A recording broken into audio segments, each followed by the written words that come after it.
ಜೈ ಶ್ರೀರಾಮ್. ಎಲ್ರಿಗೂ ನಮಸ್ಕಾರ. ನೋಡಿ, ಒಂದು ಬಂಗಾರಿ ನಾಗರಾವನ್ನ ರೆಸ್ಕ್ಯೂ ಮಾಡ್ಕೊಂಬಂದಿದ್ದೀನಿ. ಎಷ್ಟು ಚೆನ್ನಾಗಿ ಪೋಸ್ ಕೊಡ್ತಾವನೆ. ಈಗ ಅವನ್ನ ಸುರಕ್ಷಿತವಾಗಿ ಕಾಡಿಗೆ ಬಿಡ್ತಾ ಇದ್ದೀನಿ.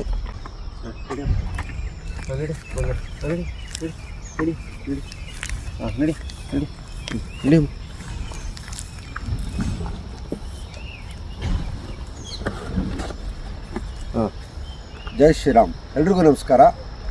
ನಾನು ರವಿಕುಮಾರ್ ಎಂಗೌಡ ಮಾತನಾಡ್ತಾ ಇರೋದು.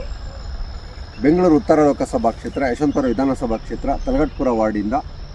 ಸಾಮಾಜಿಕ ಜಾಲತಾಣ, ಸೋಷಲ್ ಮೀಡಿಯಾ.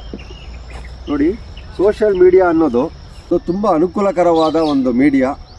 ಫೇಸ್ಬುಕ್ ಇರ್ಬೋದು, ಇನ್ಸ್ಟಾಗ್ರಾಮ್ ಇರ್ಬೋದು, ಯೂಟ್ಯೂಬ್ ಇರ್ಬೋದು, ಇನ್ನಿತರ ಮೀಡಿಯಾಗಳಿರ್ಬೋದು. ಫೇಸ್ಬುಕ್ಕಲ್ಲಿ ರೀಲ್ಸ್ ಬರುತ್ತೆ, ಸ್ಟೋರೀಸ್ ಬರುತ್ತೆ, ಇನ್ಸ್ಟಾಗ್ರಾಮಲ್ಲಿ ಅದೇ ರೀತಿ ಬರುತ್ತೆ. ಇದರಿಂದ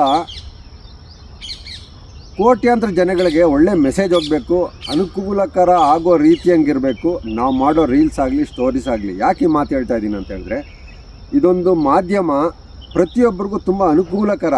ಆದರೆ ಈಗೀಗ ಸ್ವಲ್ಪ ಜನ ಅದನ್ನು ದುರುಪಯೋಗ ಪಡಿಸ್ಕೊಳ್ತಾ ಇದ್ದಾರೆ ಅಂತ ಹೇಳೋಕ್ಕೆ ಇಷ್ಟಪಡ್ತೀನಿ. ಯಾಕೆಂದರೆ ಸೋಷಿಯಲ್ ಮೀಡಿಯಾದಲ್ಲಿ ಒಳ್ಳೆಯದಕ್ಕಿಂತ ಕೆಟ್ಟದೇ ಬರೋದು ಜಾಸ್ತಿ ಆಗಿಬಿಟ್ಟಿದೆ. ಇದರಿಂದ ಯುವ ಜನತೆಯೂ ಹಾಳಾಗುತ್ತೆ ಮತ್ತು ಇನ್ನಿತರ ತೊಂದರೆಗಳು ಕೂಡ ಶುರುವಾಗುತ್ತೆ. ಪರ ವಿರೋಧ ಈ ರೀತಿ ಅಲ್ಲ. ಅದಕ್ಕೆ ನಾನು ಹೇಳೋದೇನು ಅಂತ ಹೇಳಿದ್ರೆ, ನಮಗಿದೊಂದು ಒಳ್ಳೆ ಅವಕಾಶ ಇದೆ.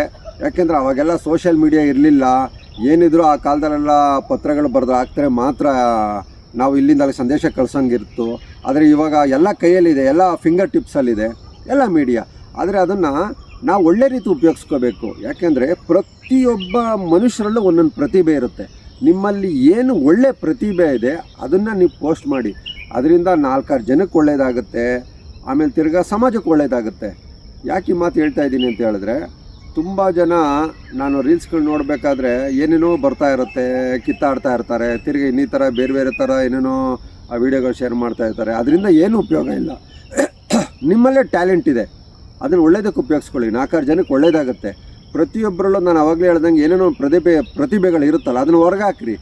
ಹಾಡು ಹೇಳೋರು ಇರ್ಬೋದು, ತಿರ್ಗಾ ಕತೆಗಳು ಹೇಳೋರು ಇರ್ಬೋದು, ಡ್ಯಾನ್ಸ್ ಮಾಡೋರು ಇರ್ಬೋದು, ಆಟ ಆಡೋರು ಇರ್ಬೋದು, ತಿರ್ಗಾ ಬೇರೆ ಥರ ಆ್ಯಕ್ಟಿಂಗ್ ಮಾಡೋರು ಇರ್ಬೋದು. ಏನೇನು ಈಗ ನೋಡಿ, ಯಾವ್ಯಾವುದ್ರಲ್ಲೂ ದಾಖಲೆಗಳು ಮಾಡ್ತಾಯಿದ್ದಾರೆ. ಅದು ಒಳ್ಳೆ ರೀತಿಲಿ ತಿರ್ಗಾ ಅನುಕೂಲಕರ ಆಗೋ ಅಂಥ ಮೆಸೇಜ್ಗಳಿರಬೇಕು. ನಾವು ಸೋಷಿಯಲ್ ಮೀಡಿಯಲ್ಲಿ ಹೊರಗಡೆಗೆ ಯಾರಿಗಾದ್ರೂ ತಲುಪಿಸ್ತೀವಿ ಅಂದರೆ ಆ ರೀತಿ ಇರಬೇಕು. ದಯವಿಟ್ಟು ನಮಗೆ ಇರೋ ಈಗ ಒಂದು ಹತ್ರದಲ್ಲಿರೋ ಅಂಥ ಈ ಸೋಷಿಯಲ್ ಮೀಡಿಯಾನ ಒಳ್ಳೇದಕ್ಕೆ ಉಪಯೋಗಿಸ್ಕೊಳ್ಳೋಣ ಆದಷ್ಟು. ಯಾಕೆಂದರೆ ಅವಾಗೆಲ್ಲ ಇರಲಿಲ್ಲ, ತುಂಬ ಕಷ್ಟಪಡ್ತಾಯಿದ್ರು. ಒಂದು ಮೆಸೇಜ್ ಏನಾದರೂ ಕಳಿಸ್ಬೇಕು ಅಂದರೆ ಈ ಒಂದು 10-6 ಕಿಲೋಮೀಟ್ರ್ ದೂರ ಹೋಗಿ ಹೇಳ್ಬೇಕಿತ್ತು, ಟ್ರಂಕ್ ಕಾಲ್ಗಳು ಮಾಡಬೇಕಿತ್ತು, ಪತ್ರದ ಮೂಲಕ ಕಳಿಸ್ಬೇಕಿತ್ತು ಪೋಸ್ಟ್ ಮ್ಯಾನ್ಗಳ ಕೈಲಿ. ಆದರೆ ಈಗೆಲ್ಲ ಫಿಂಗರ್ ಟಿಪ್ಸಲ್ಲಿದೆ. ಅದನ್ನು ನಾವೆಲ್ಲರೂ ಒಳ್ಳೇದಕ್ಕೆ ಉಪಯೋಗಿಸ್ಕೊಳ್ಳೋಣ ಅಂತ ಹೇಳೋಕ್ಕೆ ಇಷ್ಟಪಡ್ತೀನಿ ಈ ಸಮಯದಲ್ಲಿ. ಜೈ ಶ್ರೀರಾಮ್. ಎಲ್ರಿಗೂ ಒಳ್ಳೆಯದಾಗಲಿ.